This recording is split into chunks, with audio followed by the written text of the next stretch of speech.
Jemaat yang terkasih dimanapun Anda berada, baik yang ada di gereja maupun ada di rumah, bagi semua yang mengikuti ibadah pada sore hari ini, marilah ibadah pada sore hari ini kita khususkan dengan pengakuan di dalam hati kita bahwa pertolongan kita adalah dalam nama Tuhan yang menciptakan langit dan bumi.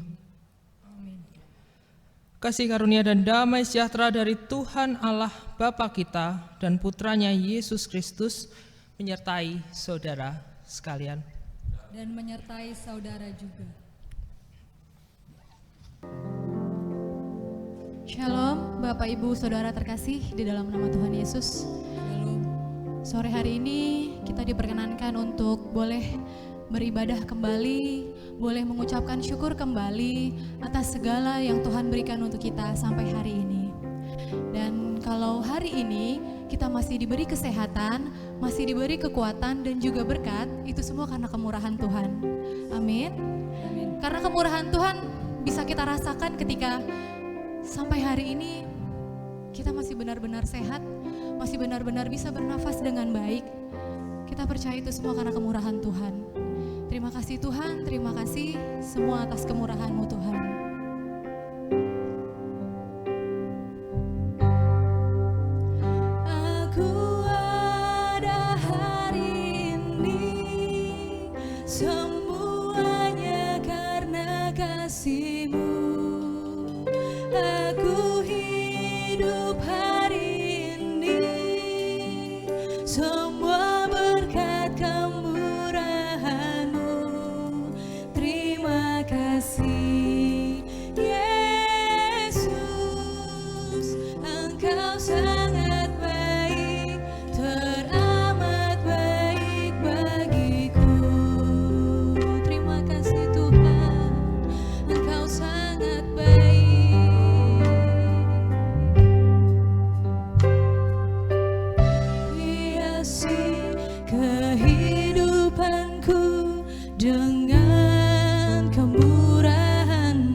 Aku ada saat ini Tuhan, aku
berikan kepada kita, semuanya Tuhan berikan kepada kita, itu semua karena kemurahan Tuhan.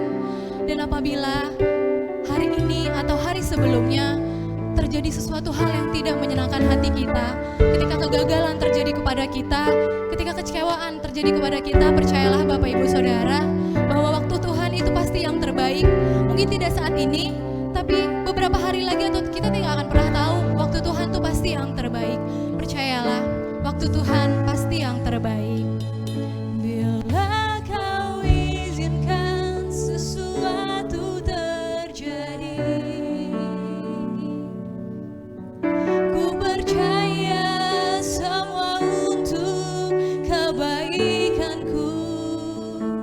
Bila nanti telah tiba waktumu, ku percaya kuasa-Mu memulihkan hidupku. Waktu Tuhan, Tuhan pasti yang terbaik.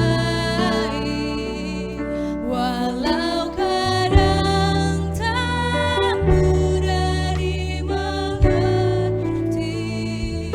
lewati cobaan,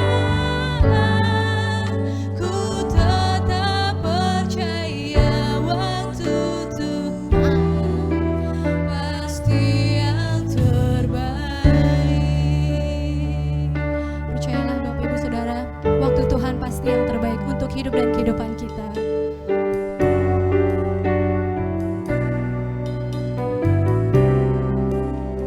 Bila kau inginkan terjadi ya Tuhan, bila kau izinkan sesuatu terjadi, ku percaya semua untuk kebaikanku.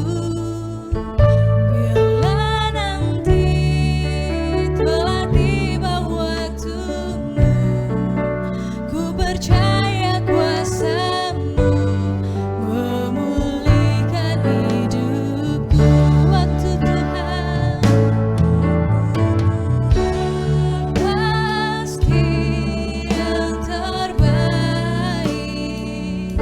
Walau kadang tak mudah dimengerti, lewati cobaan, ku tetap percaya waktu Tuhan pasti yang terbaik. Waktu Tuhan pasti yang terbaik. Walau kadang tak mudah dimengerti, lewati cobaan, ku tetap percaya waktu Tuhan pasti yang terbaik. Katakan waktu Tuhan, lewati cobaan, ku tetap percaya waktu Tuhan pasti yang terbaik. Lewati cobaan, lewati cobaan, ku tetap percaya waktu Tuhan pasti yang terbaik. Terima kasih Tuhan, Kaulah yang baik. Terima kasih Tuhan, semua yang terbaik daripada-Mu Engkau berikan untuk kami hari ini dan seterusnya. Dan ketika Tuhan menginginkan sesuatu pada diri kita, Tuhan menginginkan kita untuk melayani, Tuhan menginginkan kita untuk mengasihi, dan Tuhan juga menginginkan kita untuk mengampuni. Segala yang terjadi dalam kehidupan kita, biarlah kita boleh melayani dengan baik, bolehlah kita mengasihi juga sesama dengan kita, dan kita juga mengampuni siapapun orang yang melukai hati kita, menjahati kita. Tuhan saja mau mengampuni, dan kita juga harus bisa mengampuni.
semoga kita bisa melakukan yang terbaik untuk hidup kita dan untuk hidup orang lain. Baik, berita anugerah dari Tuhan disampaikan Tuhan melalui firman-Nya, melalui Roma 3 ayat 23 sampai 24. Karena semua orang telah berbuat dosa dan telah kehilangan kemuliaan Allah, dan oleh kasih karunia telah dibenarkan dengan cuma-cuma karena penebusan dalam Kristus Yesus. Demikian berita anugerah dari Tuhan.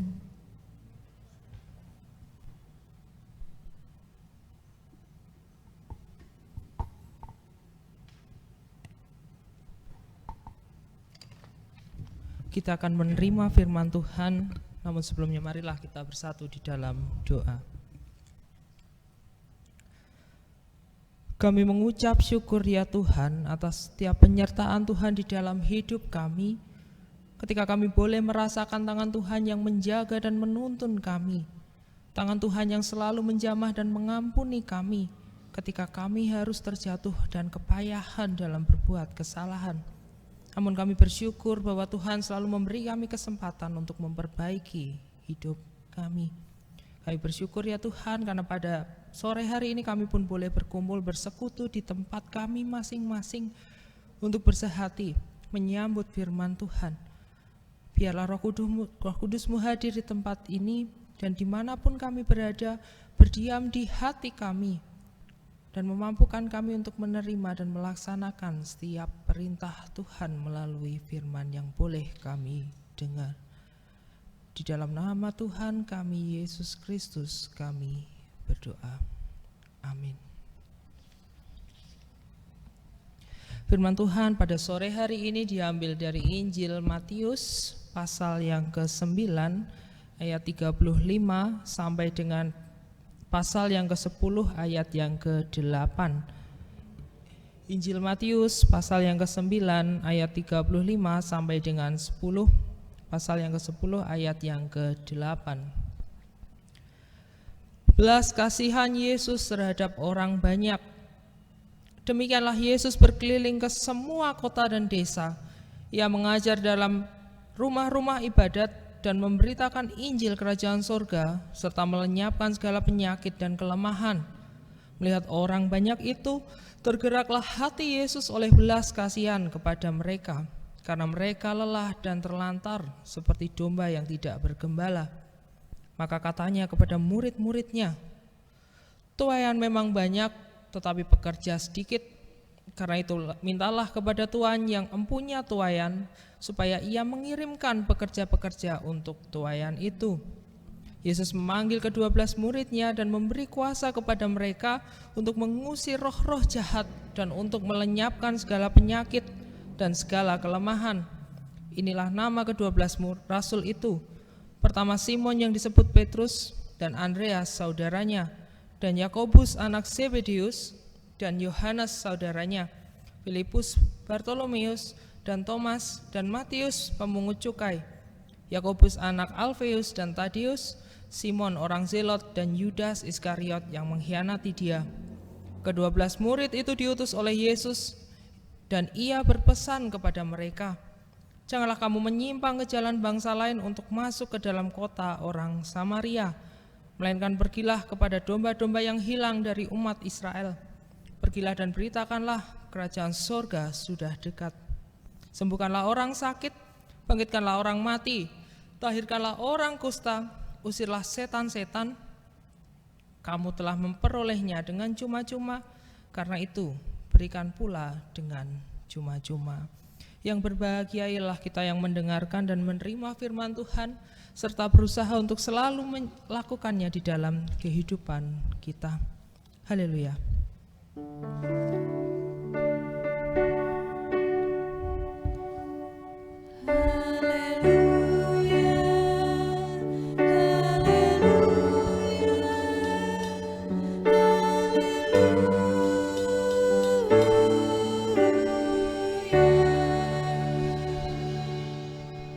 Selamat sore Bapak Ibu Saudara, dimanapun Anda berada. Marilah kita pertama-tama harus berucap syukur karena hingga pada saat ini kita masih boleh berkesempatan untuk bertahan di tengah segala himpitan dan kesulitan yang memang masih harus kita hadapi karena bencana ini. Namun hal itu rupanya tidak membuat kita patah semangat untuk tetap bersekutu, dan rasanya ini hal yang menjadi berkat yang harus selalu kita syukuri. Bapak, Ibu, dan Saudara yang terkasih, saya akan memulai khotbah ini dengan salah satu kutipan yang saya temukan dari sebuah buku yang menarik, ditulis oleh seorang pemikir yang bernama Isaiah Berlin. Dia adalah profesor di Universitas Oxford di Inggris. Dia ahli pemikiran dan dia adalah ahli sejarah ide. Hal ini menarik, saya akan membacakannya untuk kita. Lebih dari 100 tahun yang lalu, penyair Jerman Heine memperingatkan orang Prancis supaya jangan meremehkan ide-ide, konsep-konsep filsafat yang diasuh dalam kesunyian studi seorang profesor bisa menghancurkan sebuah peradaban. Konsep-konsep filsafat yang diasuh dalam kesunyian studi seorang profesor bisa menghancurkan sebuah peradaban. Saya terkesima dengan diksi yang dipakai. Saya kagum dengan ungkapan-ungkapan yang rasanya ini keren untuk menjadi sebuah quotes. Tapi ungkapan ini pun menggelisahkan bagi saya. Bagaimana mungkin sebuah ide, konsep, atau keyakinan, sebuah gagasan itu bisa menghancurkan. Di dalam sejarah ternyata Berlin tidak mengada-ada. Seorang penyair yang bernama Heine dari Jerman itu hidup di mana revolusi Perancis yang berdarah-darah itu terjadi abad 17. Dan revolusi Perancis terjadi karena ide tentang kebebasan. Jadi orang yang membanggakan dan mulai yakin pada kekuatan kebebasan melakukan pemberontakan besar-besaran sehingga lahirlah demokrasi. Dan di dalam sejarah hal yang menghancurkan, mungkin contoh negatifnya mudah untuk dicermati ketika Perang Dunia Kedua. Ada salah satu tokoh, saya mencoba menunjukkan fotonya, seorang tokoh yang bernama Robert Oppenheimer, seorang fisikawan. Dia banyak berperan di dalam penelitian-penelitian tentang bom atom di Amerika ketika Perang Dunia Kedua. Sepanjang hidupnya, di akhir hidupnya dia selalu dihantui oleh rasa bersalah karena pemikiran yang dibangun untuk sebuah ilmu pengetahuan rupanya menghancurkan dua kota dan membuat ribuan orang mati dan menderita sampai sekarang. Saya kira inilah yang membuat ucapan Isaiah Berlin tadi tidak mengada-ada. Bahwa ironisnya bom atom itu dijatuhkan atas nama kemanusiaan. Kemanusiaan yang membenarkan pembunuhan terhadap ribuan orang berasal dari gagasan. Nah, keprihatinan ini muncul ketika saya mencoba mencermati dan merenungkan apa yang dikatakan Yesus atau yang dilakukan Yesus di dalam pelayanannya. Ini menarik karena saya melihat meskipun Yesus adalah sosok yang tentunya tidak hanya kita yakini sebagai Tuhan, tetapi dia pemikir, dia orang yang bijaksana, dia bisa mengajar tentang berbagai hal, namun dia adalah orang yang tidak lupa untuk bertindak. Hal ini membedakan Yesus dari beberapa pemikir yang mungkin agak abai tentang dampak dari pemikirannya. Tidak sedikit para pemikir yang meskipun senang dengan ide, mudah sekali berucap tentang realitas, seharusnya begini, harusnya begitu, harusnya begini, kebaikan itu begini, kebijaksanaan itu begini, begitu. Tetapi tidak pernah memikirkan apa dampak dari ucapannya. Di televisi saja akhir-akhir ini kita juga mudah menemukan perdebatan para ahli yang selalu berkata, seharusnya begini, seharusnya begitu. Seharusnya baiknya begini, baiknya begitu, dan yang baik yang mana itu selalu dipertentangkan hanya sebatas sebagai ide. Dan bacaan kali ini rupanya membuat saya sedikit memberi perhatian pada cara atau metode Yesus bekerja. Dan ada dua hal yang penting. Yang pertama, hal itu terangkum dalam ayat yang ke-35 dan 36. Dikatakan di sana, demikianlah Yesus berkeliling ke semua kota dan desa. Ia mengajar dalam rumah-rumah ibadat dan memberitakan Injil kerajaan surga, serta melenyapkan segala penyakit dan kelemahan. Melihat orang banyak itu, tergeraklah hati Yesus oleh belas kasihan kepada mereka, karena mereka lelah dan terlantar seperti domba-domba yang tidak bergembala. Saya tidak ingin menyoroti bahwa keajaiban yang dilakukannya, kemampuan Yesus untuk melakukan hal-hal yang di luar atau supranatural itu. Tapi saya menyoroti bagaimana Yesus melakukan atau mencoba menyusun cara untuk melakukan karyanya. Yesus berkeliling ke semua kota. Kita mungkin kenal dengan sosok Pak Jokowi yang dengan kekasannya istilah belusukan itu lalu populer. Tetapi yang membedakan kalau Pak Jokowi waktu itu melakukan belusukan adalah untuk banyak digunakan dalam media untuk branding, self brandingnya. Tetapi Yesus melakukan belusukan itu untuk bertatap muka dengan orang. Dia tahu bahwa ternyata orang-orang sedang lelah. Dia tahu bahwa orang-orang ini terlantar. Dan dia tahu bahwa orang-orang ini membutuhkan pertolongan. Dan di Galilea, mungkin Galilea adalah perioknya Israel kali, di mana di sana ada banyak tempat kumuh, ada banyak orang miskin, ada banyak orang yang memang tidak bepekerjaan secara formal. Galilea adalah tempat pinggiran, tempat orang-orang, bukan orang-orang berada, bukan orang-orang dengan pakaian yang baik, bukan. Sebuah kota nelayan yang dihuni oleh banyak orang-orang yang tidak hanya orang-orang miskin, tetapi orang-orang jahat. Sehingga hal inilah yang membuat saya penasaran bahwa setidaknya kalaupun Yesus punya kekuatan dan kesaktian, namun caranya menemukan sebuah masalah yang harus direspon secara konkret itu menarik. Dia bepergian, dia bertemu dengan orang-orang, dia berinteraksi. Lalu ide yang kedua, kita bisa lihat dalam ayat yang ke-37 dan 38. Maka katanya kepada murid-muridnya, tuaian memang banyak, tetapi pekerja sedikit. Karena itu mintalah kepada Tuan yang mempunyai tuaian, supaya ia mengirimkan pekerja-pekerja untuk tuaian itu. Dalam ayat ini saja kita bisa melihat secara eksplisit bahwa Yesus tidak ingin bekerja sendirian. Ketika dia melihat kenyataan, dia melihat realitasnya, dia melihat kondisi di lapangannya, dia lalu berpikir, bagaimana cara melayani orang sebanyak ini? Dan disinilah visi pelayanan Yesus itu memuat visi pemberdayaan.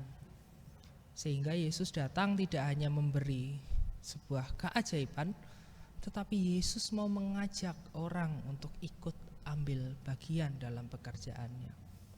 Ini yang membedakan dengan calon-calon presiden yang ingin melakukan sesuatu untuk tampak bahwa inilah pekerjaanku. Namun Yesus kali ini mencoba untuk memperlihatkan betapa apa yang dilakukannya itu didasari oleh belas kasihan yang ditemukannya ketika bertatap muka dengan orang-orang. Dan kalau dipikir-pikir, saya penasaran strategi apa yang mau dipakai. Karena ke-12 orang yang dipilih Yesus itu memiliki latar belakang yang beragam, latar belakang yang bermacam-macam. Karena biasanya kalau seseorang terpilih menjadi pemimpin di dalam sebuah pemerintahan misalkan, yang dipilih itu orang-orang yang sekiranya bisa membantu pekerjaannya, lebih mempermudah pekerjaannya. Kenapa Yesus memilih orang zelot, orang-orang pemberontak? Kenapa Yesus memilih Yudas Iskariot yang nanti mau mengkhianatinya? Mengapa Yesus memilih pemungut cukai yang sudah jelas-jelas dibenci orang ketika itu?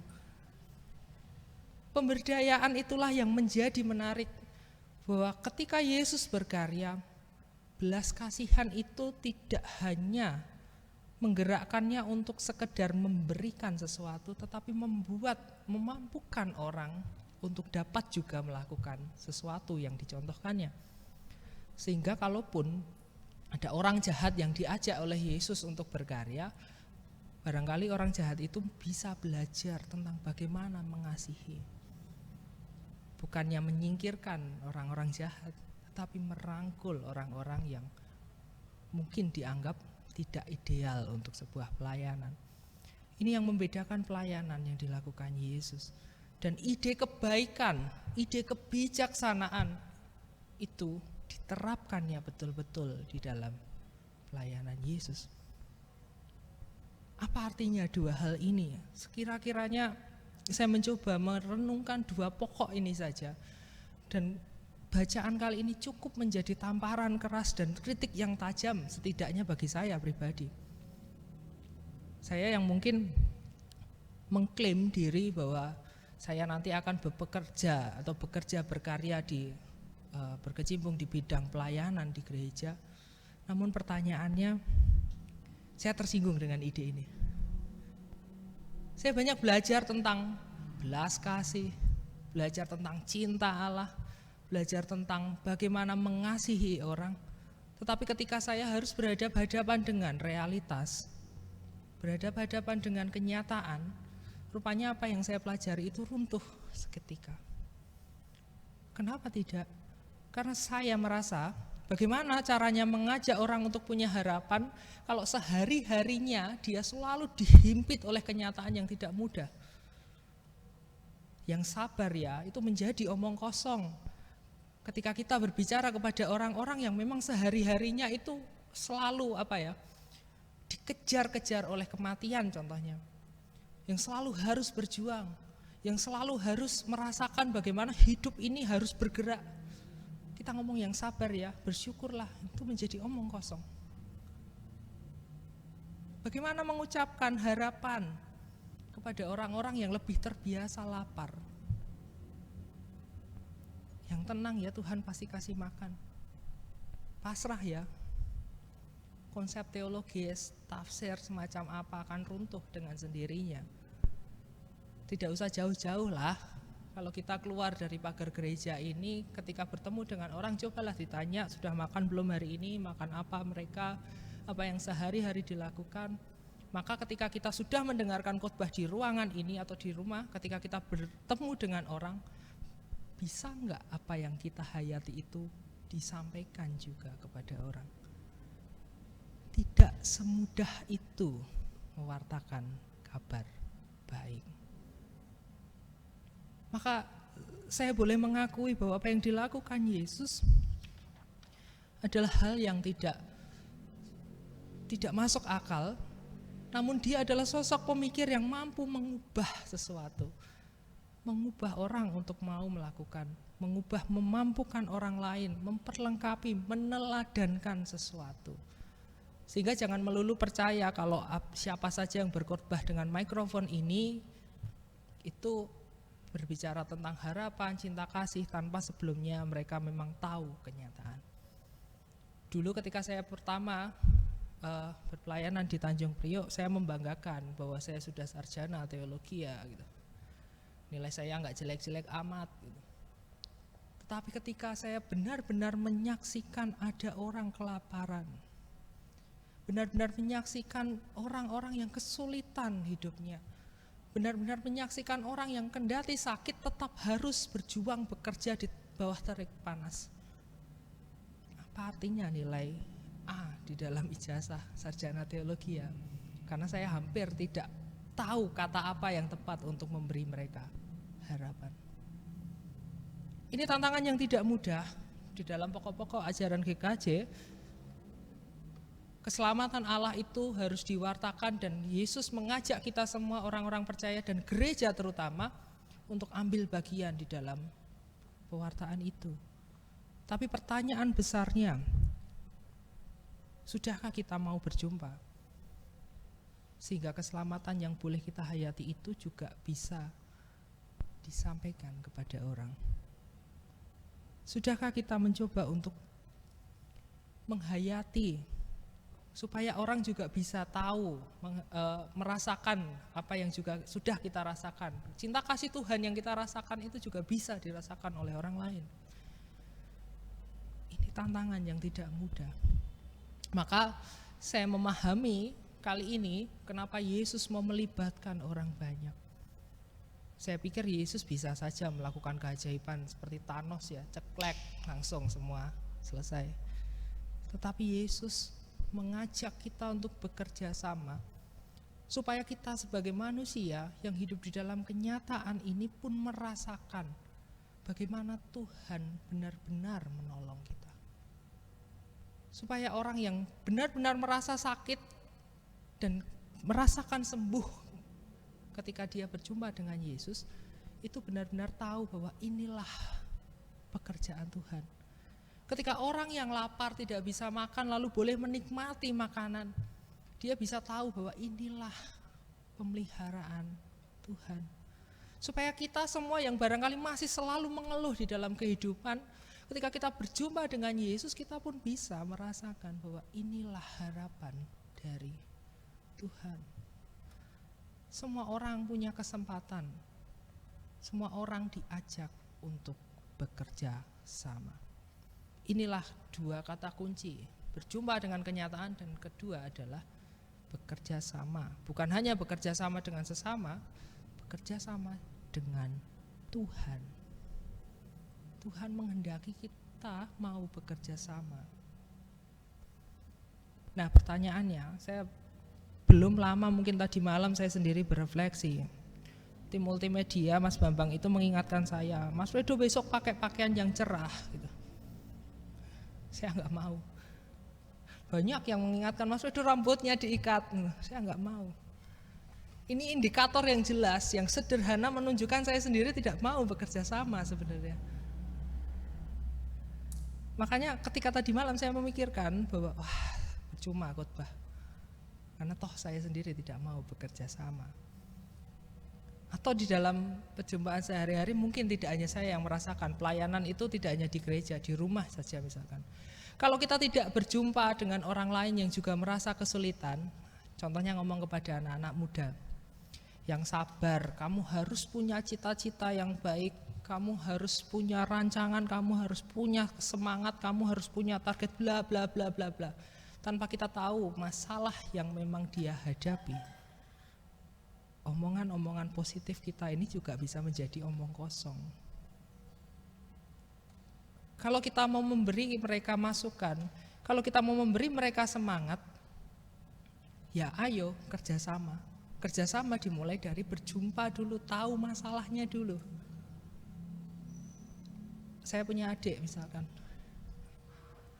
Ketika adik saya mengeluh tentang orang tua, saya sebagai senior mungkin di dalam keluarga, relasi keluarga setidaknya sebagai senior kan saya harus menasihati dia, jangan begitu, maksudnya orang tua itu begini.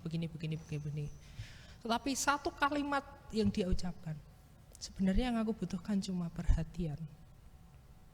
Itu menghancurkan semua nasihat-nasihat positif saya. Karena saya hampir atau bahkan sepenuhnya saya tidak tahu masalah yang dia hadapi, tapi sudah sok tahu, ngasih tahu dia harus bagaimana. Inilah kenapa kerjasama itu penting. Baru di dalam keluarga, di dalam masyarakat kita, misalkan sekarang kalau kita punya masalah yang sama, COVID-19, pemerintah sudah berkali-kali mengajak kita untuk bekerja sama pemerintah aja kita nggak percaya kalau kita suruh pakai masker aja susah. Mau bicara tentang harapan masa depan, mau bicara tentang ekonomi, mau bicara tentang apalah perbaikan kondisi, tidak bisa. Berjumpa dan tahu masalahnya dan kita harus bekerja sama. Gereja juga begitu. Gereja tidak boleh buru-buru mengambil kebijakan, jangan sampai gereja sok tahu tanpa bekerja sama dulu dengan orang-orang yang memang punya kompetensi di bidang itu. Yang jelas kesehatan, bagaimana protokolnya. Yang jelas pastoral, ini yang banyak tertinggal. Gereja mikirin bagaimana caranya melaksanakan ibadah online, tetapi pastoral kepada anak-anak yang memang membutuhkan perhatian itu jelas sudah tertinggal saat ini. Kita orang-orang dewasa hanya memikirkan, wah aku sudah selak kangen nih sama gereja. Tapi anak-anak kita yang harus mengalami masa muda tidak ideal, di rumah berantem terus, di rumah yang bosen terus, dinasehatin terus, ditekan terus, suruh belajar, suruh ini itu. Hampir tidak pernah kita pedulikan.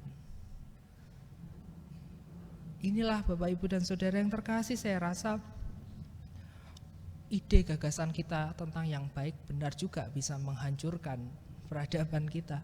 Dan saya percaya apa yang dikatakan Yesaya, Berlin itu tidak main-main. Maka dari Yesus kita boleh belajar bahwa supaya ide dan gagasan itu tidak menjadi omong kosong, marilah kita berjumpa, marilah kita cari tahu kondisinya, marilah kita berperhatian biar kita tahu seberapa lelah, seberapa capek, seberapa terlantar orang, sehingga kita mampu berpikir tentang apa yang bisa kita lakukan. Amin. Saat teduh bagi kita.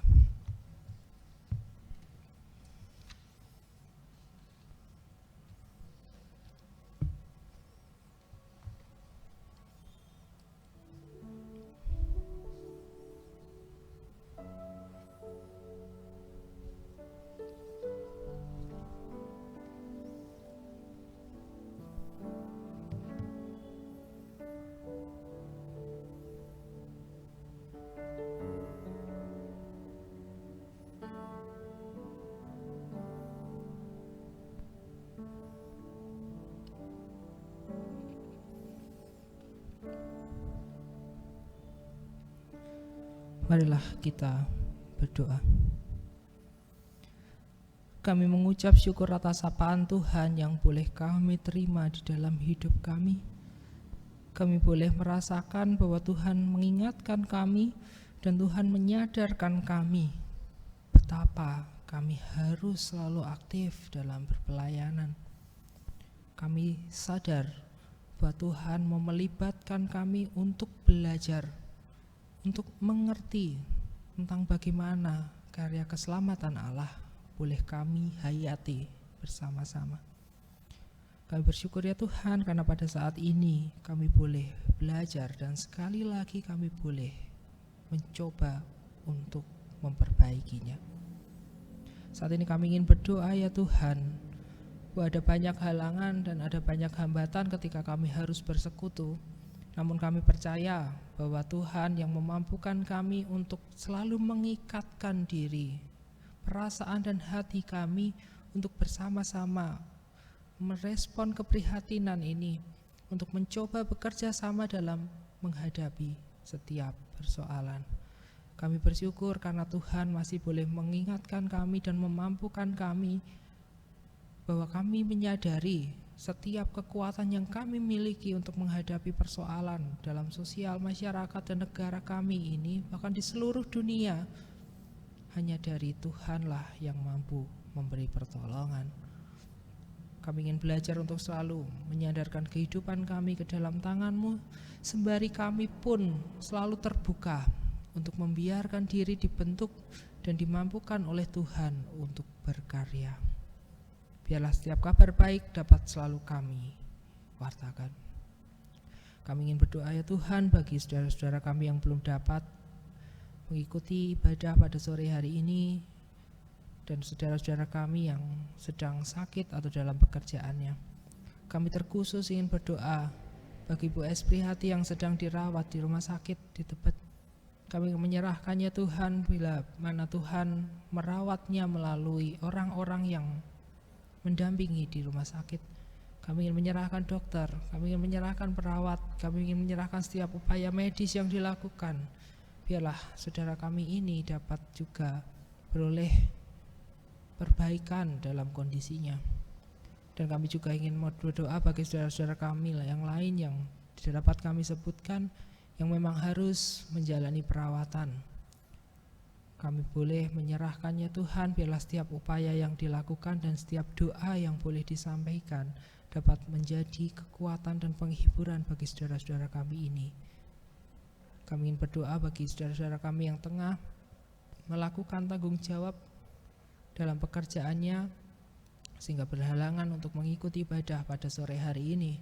Kami ingin menyerahkan bahwa di setiap karya yang dilakukannya Tuhan boleh memberkati dan memampukan dia melakukan tanggung jawabnya. Kami ingin berdoa ya Tuhan bagi setiap kami, anak-anak-Mu yang tengah duduk di bangku sekolah.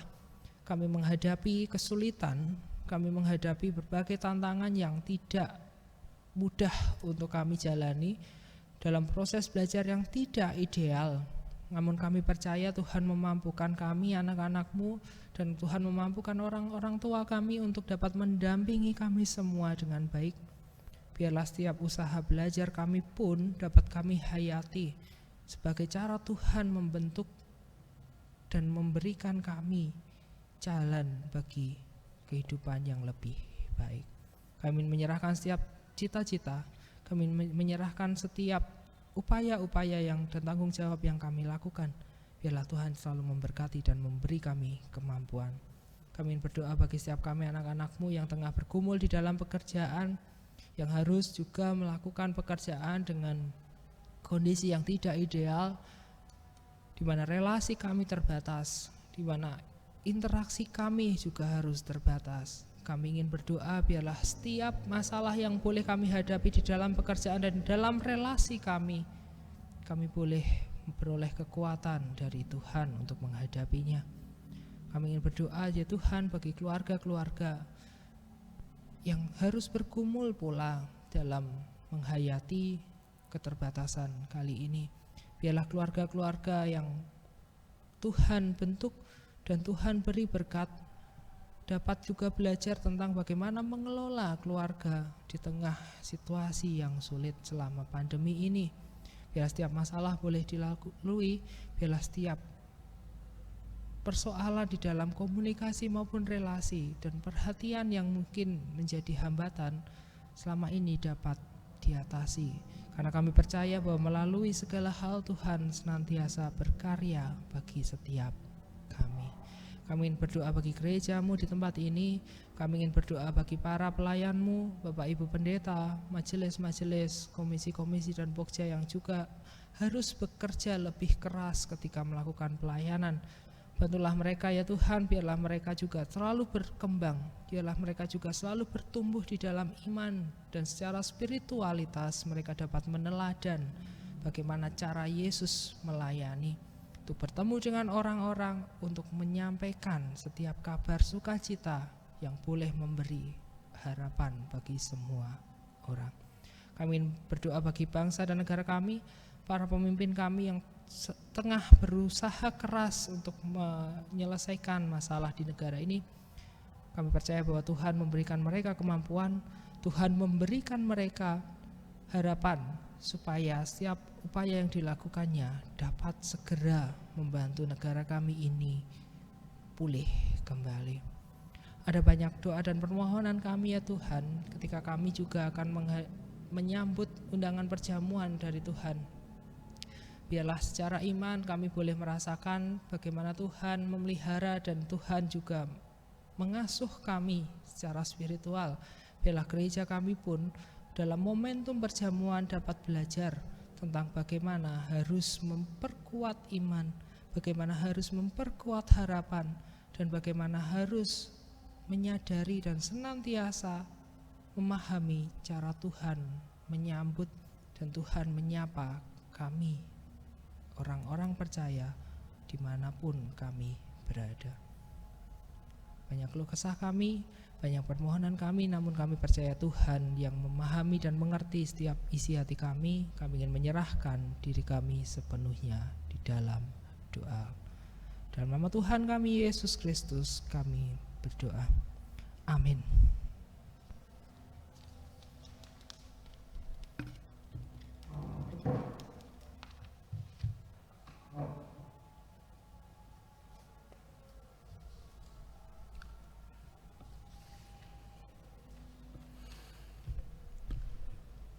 Jemaat Tuhan yang terkasih, perkenankanlah saya ingin menyampaikan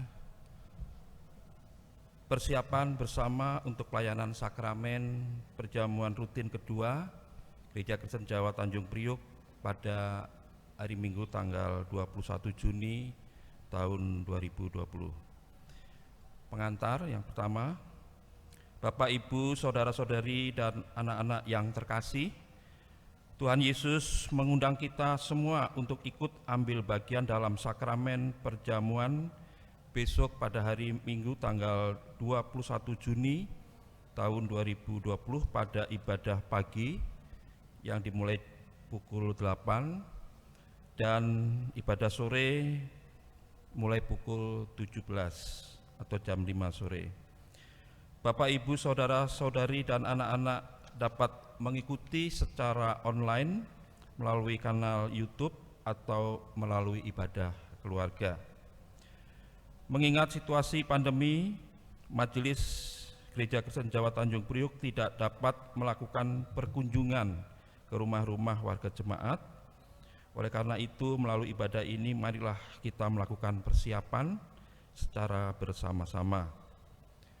Firman Tuhan yang diambil dari Injil Matius pasal 25 ayat 40. Aku berkata kepadamu, sesungguhnya segala sesuatu yang kamu lakukan untuk salah seorang dari saudaraku yang paling hina ini, kamu telah melakukannya untuk aku. Sebagaimana firman Tuhan tersebut, marilah kita mengingat kasih dan pemeliharaan Tuhan yang telah mendahului semua upaya kita untuk mengasihi orang lain dengan memahami makna sakramen perjamuan sebagai berikut. Makna sakramen perjamuan merupakan anugerah Tuhan bagi setiap orang percaya, yaitu baik anak-anak maupun orang dewasa yang sudah dibaptis. Sebagai sarana pemeliharaan iman melalui sakramen perjamuan, yang pertama, kita diingatkan pada sengsara, wafat, dan kebangkitan Tuhan Yesus Kristus. Yang kedua, kita diingatkan pada amanat pemberitaan Injil, yaitu sejak kenaikan Tuhan Yesus Kristus ke surga sampai kedatangannya kembali. Yang ketiga, kita diingatkan pada kedudukan orang percaya sebagai anggota keluarga Allah, sekaligus pengharapan akan perjamuan surgawi bersama orang-orang kudus dan Tuhan Yesus Kristus, Raja Gereja. Sensuramorum. Sekarang marilah kita menguji diri dengan pertanyaan-pertanyaan sebagai berikut. Yang pertama, apakah kita menyadari dosa pelanggaran kita dan menyesalinya dengan sungguh-sungguh?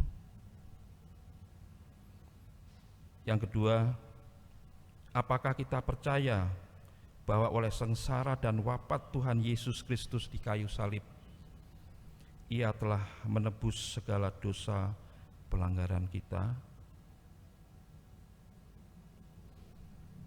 Yang ketiga, apakah kita rindu dan bersemangat untuk terus bersaksi dan senantiasa mengucap syukur kepada Tuhan, antara lain dengan berbagi kehidupan kepada sesama yang membutuhkan. Sebelum kita masuk dalam doa syukur, mari kita mengambil saat hening sejenak.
Mari kita berdoa. Bapa Surgawi yang Maha Baik, tiada hentinya kami bersyukur dan berterima kasih untuk undangan Tuhan dalam sakramen perjamuan kudus yang akan dilaksanakan pada hari Minggu tanggal 21 Juni tahun 2020 nanti. Untuk itu mampukan kami untuk boleh menghayati pemeliharaan iman kami ini.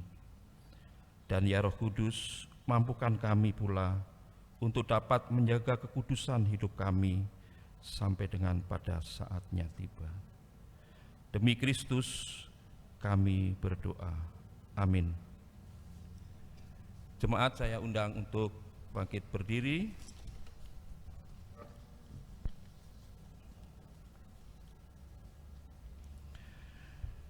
Dengan meletakkan tangan kanan di dada kiri kita sebagai simbol pengakuan kita, marilah kita bersama dengan umat Allah mengikrarkan pengakuan iman rasuli.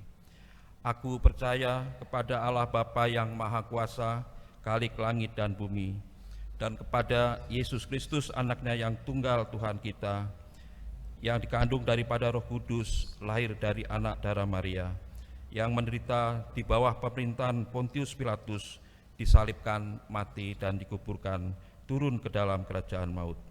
Pada hari yang ketiga, bangkit pula dari antara orang mati, naik ke surga, duduk di sebelah kanan Allah Bapa yang Maha Kuasa, dan akan datang dari sana untuk menghakimi orang yang hidup dan yang mati.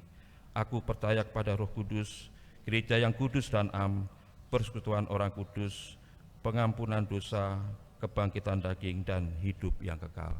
Dipersilakan duduk kembali. Marilah kita membawa persembahan syukur kepada Tuhan Allah dengan penuh sukacita dalam nama Tuhan Yesus, sebagaimana yang tertulis dalam kitab Mazmur pasal 50 ayat 14. Persembahkanlah syukur sebagai korban kepada Allah dan bayarlah nasarmu kepada yang Maha Tinggi.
Untuk bangkit berdiri, mari kita berdoa.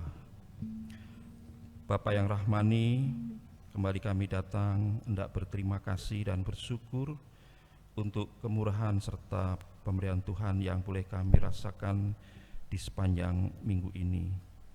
Ya Tuhan, kini kami datang untuk menghaturkan persembahan kami yang tidak seberapa dibandingkan dengan seluruh berkat Tuhan yang tiada batasnya.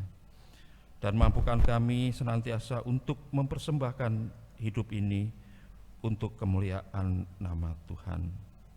Inilah Bapa, seru doa kami yang hanya kami pinta di dalam nama Tuhan Yesus Kristus yang telah mengajar kami berdoa. Bapa kami yang di surga, dikuduskanlah namamu, datanglah kerajaan-Mu, jadilah kehendak-Mu di bumi seperti di surga. Berikanlah kami pada hari ini makanan kami yang secukupnya, dan ampunilah kami akan kesalahan kami, seperti kami juga mengampuni orang yang bersalah kepada kami. Dan janganlah membawa kami ke dalam pencobaan, tetapi lepaskanlah kami daripada yang jahat. Karena hanya Engkaulah yang punya kerajaan dan kuasa dan kemuliaan sampai selama-lamanya. Amin.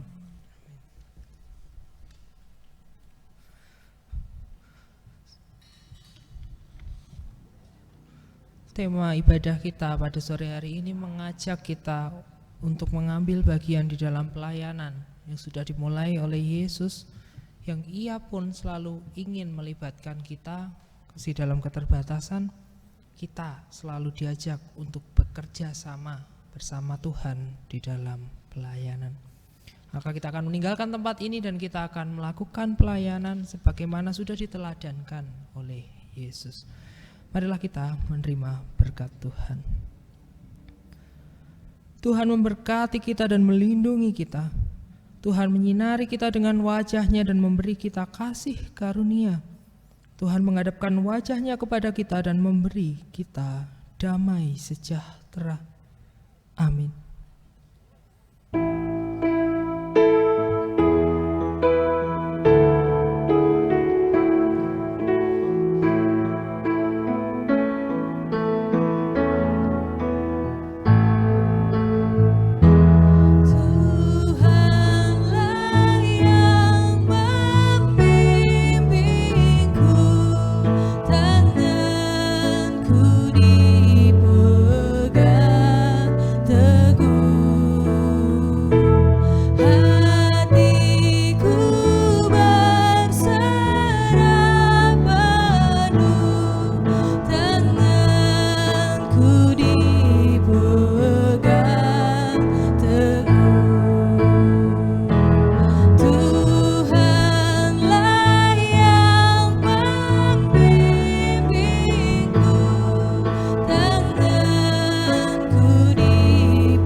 Kami mengucapkan selamat hari Minggu, Tuhan Yesus memberkati. Terima kasih.